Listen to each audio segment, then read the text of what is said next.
It's open defiance of the courts. He literally said, I don't care what the courts say. You don't do that in a democracy. You do that in an autocracy. You do that in a dictatorship. Trump and Rubio have ignored a court order. This is a five-alarm fire. This is how democracies die. This is a big deal. This is a genuine, as Joe Biden would say, BFD. What happens when court orders get ignored? Well, first of all, that is an assault on our Constitution. When the administration ignores a court order, it's only happened a couple of times in our history. Andrew Jackson did it back in the day around the Trail of Tears and arguably around the Second National Bank of America. The court had said that it was constitutional. Jackson shut it down anyway. The court didn't say he couldn't shut it down. The Trail of Tears was a better example. And Abraham Lincoln ignored the Supreme Court's order in Dred Scott, saying that northern states did not have to re-enslave black people in those northern states. So you've got two instances, one of Trump's Jackson just defying the courts, and the other of Abraham Lincoln doing the right thing, arguably. But it led to the Civil War, in part. I mean, this was one of the things that told the Confederate States that Lincoln wasn't screwing around. So what can the courts do? Well, there are two types of contempt of court. I mean, it's a virtual certainty that today the judge who issued the order on Saturday saying that Trump could not deport these Venezuelan nationals without first having at least a hearing, without there being some sort of due process, as the Constitution defines in the 5th, 6th, and 7th and 8th Amendments to the Constitution. These are our basic due process rights. You're entitled to face your accusers. You're entitled to a trial. You're entitled to swift justice. I mean, just pretty straightforward stuff. Trump is ignoring that. So if the court holds the Trump administration in contempt, there are two ways to do this. One is criminal contempt and the other is civil contempt. Now, in criminal contempt, the person is seized and thrown in the clink and, thrown into jail. And that is done by the U.S. Marshal Service. Now, the problem here, of course, is that the U.S. Marshal Service works for the Attorney General, who works for the President. They are part of the executive branch, even though they are the enforcement arm of Article 3, the third branch of government, the Article 3 branch of government, the courts.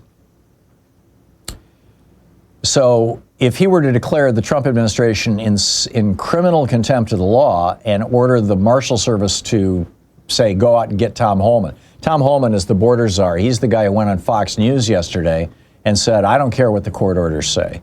We're going to do this anyway. We're going to continue the deportations. It's going to be one every day. It's open defiance of the courts. He literally said, I don't care what the courts say. You don't do that in a democracy. You do that in an autocracy. You do that in a dictatorship, of course. That's how dictatorships run. The big guy says, hey, jump, and everybody goes, how high? The big guy says, ignore the courts, and everybody says, okay, we're ignoring the courts. The big guy says, Congress, do this or don't do that, and Congress does it or doesn't do it as instructed. I mean, this is how it works in Russia, which is, I'm increasingly believing Donald Trump's role model is Vladimir Putin. So with criminal contempt, it doesn't look to me, and maybe one of you who's an attorney who knows this stuff better than I do. I did not go to law school, although I'm quite familiar with our Constitution and our founding era and the intent of the founders and the framers of the Constitution. But it looks to me like with criminal contempt, they may just be up a tree or up the creek or whatever the appropriate phrase is. Civil contempt, though, is a different thing.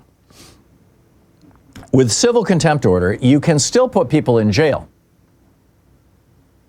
For example, failure to pay child support. That's a civil, if the court orders you to pay child support and you refuse, the court will hold you in contempt.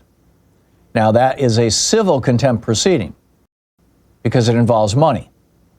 You have to pay that child support. But the court has the power to put you in jail. And most importantly, with civil contempt, they don't have to use the U.S. Marshal Service. I'm talking federal courts here because this is where all this. The laws around civil contempt say very specifically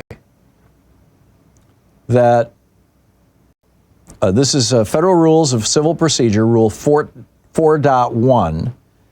The rule begins in Section A by instructing that, as a general matter, process, quote, must be served by a United States Marshal or Deputy Marshal or by a person specially appointed for that purpose. Now, under criminal contempt, it's the U.S. Marshals have to do it. But with the court can appoint somebody. So they could say, okay, we're going to appoint the prosecuting attorney for San Francisco and the San Francisco Police Department to go out and take care of this. So appointing somebody else other than the Marshal Service would be breaking new ground. But hey, defying a court order is also breaking new ground. Here are, under civil contempt, the courts can impose monetary penalties.